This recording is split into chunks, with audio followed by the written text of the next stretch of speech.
Setelah Mas Hendra selesai mandi, aku menyiapkan makanan di atas meja dan mengajak ia makan. Ia pun mengikutinya. Ia duduk sama memakan masakan dengan lahap. Aku tak banyak bertanya. Yang, Mas hari ini lembur ya lagi ya? Maaf Mas, nggak bisa pulang cepat, ucap Hendra sambil menyendok makanan itu ke mulutnya. Biasanya juga begitu kan Mas? Mas ada waktu kamu buat aku. Akhir-akhir ini kamu kebanyakan lembur. Apa segitu pentingnya pekerjaan itu buat kamu, Mas? Carmila hanya menjawab dengan ketus.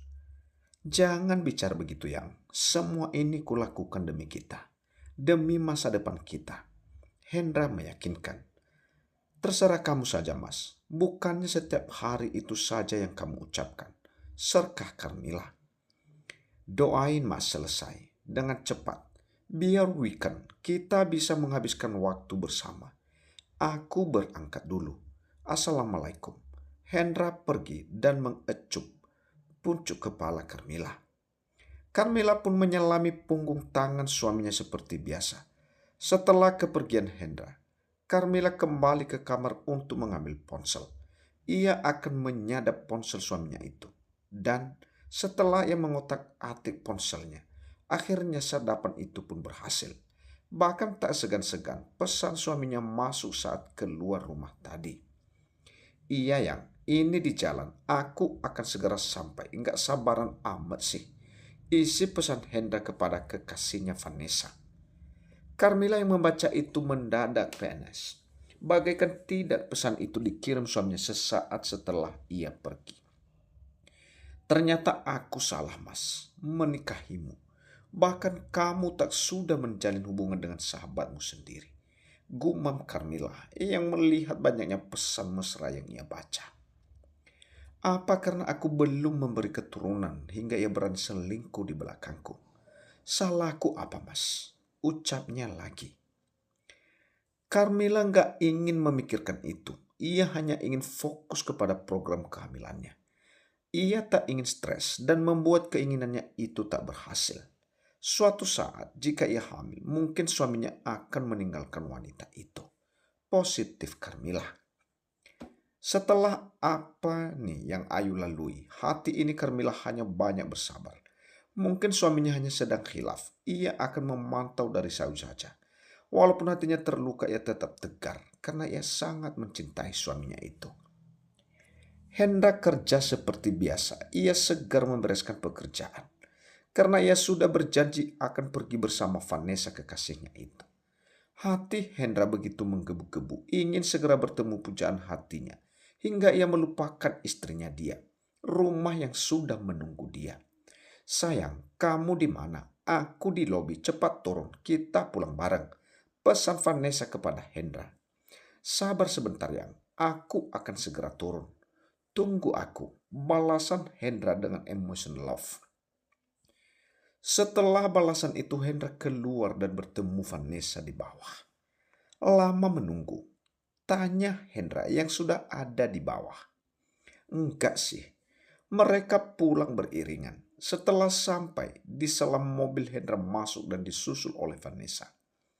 Mas, kamu enggak pulang lagi malam ini? Tanya Vanessa yang duduk di sampingnya. Iya, aku beralasan lembur. Jawabnya sambil jalankan mobilnya. Mas, aku takut istrimu tahu kalau kamu bersama aku sekarang. Jangan takutkan itu. Aku sudah membuat alasan kepadanya. Aku juga ingin mempunyai anak Van. Mama aku selalu mendesakku. Kamu kan tahu. Tapi jika kita ketahuan punya hubungan dengan istrimu, apalagi istrimu akan menerima aku, Mas. Pasti Carmila orangnya baik. Apapun kesalahan yang aku lakukan ini semua demi kebaikannya, bukan? Kita akan segera menikah. Dan aku gak mau anakku lahir di luar nikah. Jadi jangan pikirkan itu ya sayang. Kita nikmati waktu berdua ini. Entah pikiran Hendra sudah kemana. Autor juga gregetan. Tapi jika istrimu tahu bagaimana Mas, jangan khawatirkan itu. Semua urusanku. Hendra meyakinkan Vanessa. 1 minggu sudah ia diabaikan hingga hanya diam dengan tatapan kosong. Ia berjalan gontai. Ia masuk ke dalam kamar untuk mengistirahatkan TBH yang akhir-akhir ini merasa lemas dan juga seperti tak bertenaga. Bahkan seringkali ia pusing di pagi hari. Tok, tok, tok. Suara ketukan pintu membuat Ayu rurung untuk istirahat dan kembali ke ruang tamu untuk membukakan pintu. Catherine, Assalamualaikum. Ibu mertua sudah berada di depan pintu. Waalaikumsalam, Bu. Mari masuk. Carmila mempersilahkan masuk dan menyelami punggung tangan ibu mertua. Ibu mertuaku duduk dan berbicara. Di mana Carmila? Tanya ibu mertua. Mas Hendra belum pulang, Bu. Akhir-akhir ini Mas Hendra lembur. Jawabnya, oh, ada apa ibu datang ke sini? Tanya aku lagi. Apa ibu nggak boleh ke sini? Apa yang kamu harapkan? Ibu tidak datang begitu. Bukan begitu, hanya saja tumben. Ibu datang hanya ingin berbicara denganmu. Kamu kan belum memberikan ibu cucu. Gimana kalau kamu izinkan suamimu untuk menikah lagi? Hendra anak ibu satu-satunya dan harapan ibu. Cedar. Bagai petir sang bolong, ibu mertua izin untuk memberikan aku madu. Tapi maaf, Bu. Bukannya anak itu kehendak yang kuasa. Celahku. Saya sudah menanti itu dari dulu, Carmila. Jika karena Hendra mencintai saya, akhirnya setuju. Jangan harap saya menyukai kamu. Bahkan kamu bukan tipe mantuku. Dasar anak orang miskin. Ibu Hendra merendahkan Carmila. Carmila hanya mematung mendengar ucapan ibunya Hendra. Jadi selama ini hanya terpaksa menerimaku karena anaknya. Tapi apa aku akan bertahan jika hati suamiku sudah milik wanita lain? Apa aku rela berbagi suamiku? Apa aku akan ikhlas menerima setiap hinaan dan juga kasih sayang yang belum tentu aku dapatkan secara adil? Batin Carmila dan air matanya sudah mulai menetes. Jangan sok drama kamu, Carmila. Ibu hanya ke sini untuk mengatakan itu saja. Ibu mertua Carmila pergi dari rumah Hendra. Sedangkan Carmila nanya meratapi nasibnya yang mungkin sebentar lagi menjadi kenyataan. Jika aku sudah tak ada di hatimu, Mas, aku ikhlas melepaskanmu. Demi kebahagiaan kamu. Batin Carmila dan masuk ke dalam kamar. Sepanjang malam ia hanya bisa duduk di atas tempat tidur. Ia sulit memejamkan matanya dan pukul 11 malam suara deru mobil Hendra terdengar. Artinya Hendra baru pulang dan masuk dengan pelan takut membangunkan istrinya itu. Sayangnya Carmila sudah duduk dengan dan bersandar di bahu ranjang. Ceklek. Pintu terbuka menampilkan Hendra dengan badan yang sangat kusut dan rambut acak-acak. Baru pulang kamu, Mas? Tanya Carmila. Iya, Yang. Maaf ya, apa kamu terbangun? Tidur lagi, Mas. Mau mandi dulu. Ucapnya seraya. Masuk ke dalam kamar mandi. Carmila hanya diam bergeming. Ia kembali memejamkan matanya dan tak ingin mengurusi suaminya itu. Hendra baru selesai mandi dan berganti baju. Ia duduk di samping RNJG. Ia dan belum memejamkan matanya. Ia masih bertukar pesan dengan Vanessa. Pagi menjelang, Carmila sudah membuat sarapan untuk suaminya itu. Walaupun semalam ia tak dapat memejamkan matanya, hanya berpura-pura tidur. Tapi gelagat suaminya begitu mencolok. Pagi hari ia mencem bawang merasa mual. Ada apa dengan dirinya? Ada apa dengan diriku ini? Kenapa akhir-akhir ini badanku menjadi lemas dan tak enak makan? Gumam Carmila yang merasakan perubahan pada TBH-nya. Setelah dirasa cukup, Carmila pergi ke kamar untuk membangunkan suaminya. Sebenarnya Carmila sangat malas sekali, tapi demi kewajiban sebagai istrinya, ia pun melakukan tugasnya. Mas, bangun. Apa kamu tidak kerja? Carmila membangunkan suaminya itu. Wah, iya Yang. Akhirnya Hendra bangun dan bergegas ke kamar mandi. Setelah selesai, Hendra ke ruang makan dan sarapan tanpa ditemani oleh istrinya itu. Kamu dari mana saja, Yang? Tanya Hendra yang melihat Carmila dari luar. Dari rumah Naina, Mas. Memang kenapa? Tanya Carmila keheranan. Enggak, tumben kamu ke rumah Naina. Biasanya enggak sepagi ini. Enggak apa-apa, tadi pagi Naina minta aku untuk mengajak jogging pagi saja. Alasan Carmila.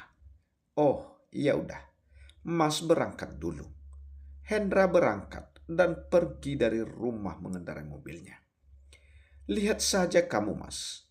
Jika kamu benar ada hubungan dengan sahabatmu, lihat saja apa yang akan aku lakukan. Gumam Carmila. Carmila ingin membuntuti suaminya itu karena ia merasa janggal dengan suaminya. Bahkan bau parfum di kemeja suaminya itu pun menunjukkan bahwa suaminya mempunyai wanita simpanan. Carmila mengganti pakaiannya dengan pakaian yang lebih tertutup agar suaminya tidak tahu bahwa ia membuntuti suaminya itu. Ia akan menunggu suaminya itu di parkiran kantor sebagai seorang driver ojol, hanya demi mencari bukti selain hubungan suaminya itu. Lama menunggu, akhirnya ditunggu datang dengan turun dari dalam mobil dan disusul wanita di sampingnya. Jantung Carmila begitu sakit saat ia melihat suaminya dan menggandeng lengan sang wanita dengan mesra. Bahkan tak segan-segan ia mencem punggung tangan wanita itu. Jahat kamu, Mas. Jadi selama ini kesetiaanku kamu balas dengan pengkhianatan. Jika itu maumu, kamu tak perlu bersembunyi lagi. Gumam Carmila yang meremas jari-jari tangannya. Akan diam sampai kapan kamu menyembunyikan perselingkuhanmu itu, Mas. Akhirnya Carmila pulang. Ia sudah tak respek lagi terhadap suaminya. Kenyataan suaminya telah menduakannya. Jika jalan berpisah satu-satunya maka ia akan relakan. Carmila pulang ke rumah. Ia merebahkan temannya di kasur. Setelah lama tertidur, Carmila kembali bangun dan ingin menelpon ayahnya di kampung. Tut, tut, tut. Assalamualaikum, Pak. Apa kabar? Apa ayah sehat? Ucap Carmila yang menelpon bapaknya. Waalaikumsalam, nak. Bapak sehat. Terima kasih ya, nak. Uang transfernya sudah bapak terima. Ucap bapak di seberang telepon. Iya pak. Carmila terbata-bata. Jadi suaminya masih mengirim uang untuk bapaknya. Kamu kenapa, nak? Tanya bapak lagi. Enggak apa-apa, pak. Hanya saja Carmila capek ingin istirahat. Alasanku. Ya udah, bapak tutup dulu teleponnya ya, nak. Bapak mau ke musola. Iya, pak. Carmila menutup teleponnya dan Carmila memikirkan ucapan bapaknya tadi. Apa selama ini Mas Hendra masih ingat salam bapak? Jika Mas Hendra masih ingat, bapak kenapa dia tega mengkhianati aku? Apakah sudah tak menarik matanya? Bahkan kegiatan itu jelas kentara. Apa yang selanjutnya akan aku lakukan? Tak mungkinkah aku berpisah dengannya? Bahkan aku belum mempunyai bukti bahwa suamiku mendoakan aku. Carmila begitu frustasi memikirkannya. Carmila menyadarkan kepalanya yang sedikit pening itu di kepalaran. Bahkan sejak ia tahu semuanya bermain di belakangnya, ia sering merasakan pusing yang amat berat. Apakah ia akan rela menyakiti beliau yang sudah mengurusnya dari kecil? Bahkan ia tak setega itu. Yang, Mas, pulang telat ya, maaf. Satu pesan masuk di ponsel Carmila, dan Carmila hanya membacanya sekilas, tanpa mau membalasnya. Ia begitu malas. Yang, kamu gak apa-apa kan? Kok pesan Mas gak kamu balas? Kamu sibuk ya? Dan pesan lagi membuat Carmila muak. Ia melemparkan ponselnya asal. Aku benci kamu, Hendra. Kenapa hati aku sakit sekali? Aku capek harus berpura-pura baik di depannya. Tangis Carmila pecah. Sedangkan Hendra di ruangannya mengerutkan keningnya. Tidak biasanya istrinya itu dan membalas pesannya dan sudah centang dua. Tumben Carmila gak balas pesan aku. Apa dia sibuk ya? Dan kenapa akhir-akhir ini dia sedikit menjauh? Apa dia sudah curiga jika aku memiliki hubungan dengan Vanessa? Tapi tidak mungkin kan? Dia tipe yang gak kepo. Gumam Hendra yang melihat ponselnya. Tapi aku takut dia kenapa-kenapa di rumah. Apa aku pulang cepat saja ya? Tapi bagaimana dengan Vanessa? Hendra begitu frustasi dan mengacak-acak rambutnya. Tak lama memikirkan semuanya, tiba-tiba Vanessa datang ke ruangan Hendra. "Sayang, pulang bareng yuk," ucap Vanessa manja. "Bentar lagi kita akan pulang sayang. Kamu udah tak sabar, huh?"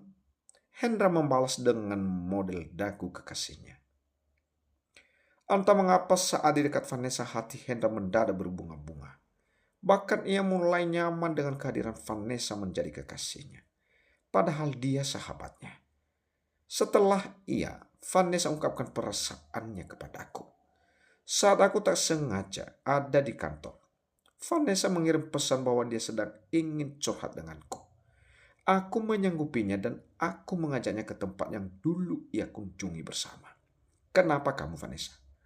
Tanganku yang sudah duduk di depan Vanessa. "Hendra, Brian menyakiti aku. Dia duain aku, Hendra. Apa salahku?" Vanessa menangis dan aku membawanya ke pelukan. "Mungkin kamu salah lihat kali, Van.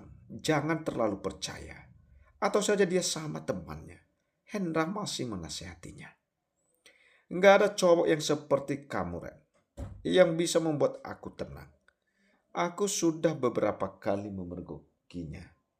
Tapi apa dayaku saat dia memilih dia. Hanya kamu sahabat yang mengerti aku, Hendra." Hendra hanya bingung. Ia mau menjelaskan apa lagi pas sahabatnya ini. "Aku boleh jujur, enggak sama kamu, Ren." Vanessa memandang wajah Hendra. "Jujur saja, aku akan mendengarkannya. Sebenarnya aku dan Brian berpacaran hanya untuk menghilangkan rasa ini kepadamu, Ren. Saat aku tahu kamu sudah menikah, aku memutuskan cinta ini yang sudah bersemi terhadapmu, Ren. Tapi aku nggak bisa. Cinta ini semakin menjadi hingga sekarang dan subur di hati ini," ungkap Vanessa. Hendra bimbang dengan ungkapan Vanessa. "Terus aku harus bagaimana, Van? Aku punya istri. Aku tak mau mengkhianatinya dengan kita saling bersama. Aku mau jadi yang kedua, Hendra, asalkan bisa hidup denganmu. Aku akan memberikan anak untukmu, bukannya istrimu hingga sekarang belum memberimu keturunan," tanya Vanessa dengan memandang wajah Hendra. "Iya, aku memang menginginkan anak, tapi bukan begini caranya." Hendra masih mengelak. Hingga Vanessa melakukan hal licik demi menjerat Hendra. Ia memesankan minuman untuk Hendra yang ia campurin dalam minuman itu. Dan terjadilah apa yang tidak diinginkan oleh Hendra.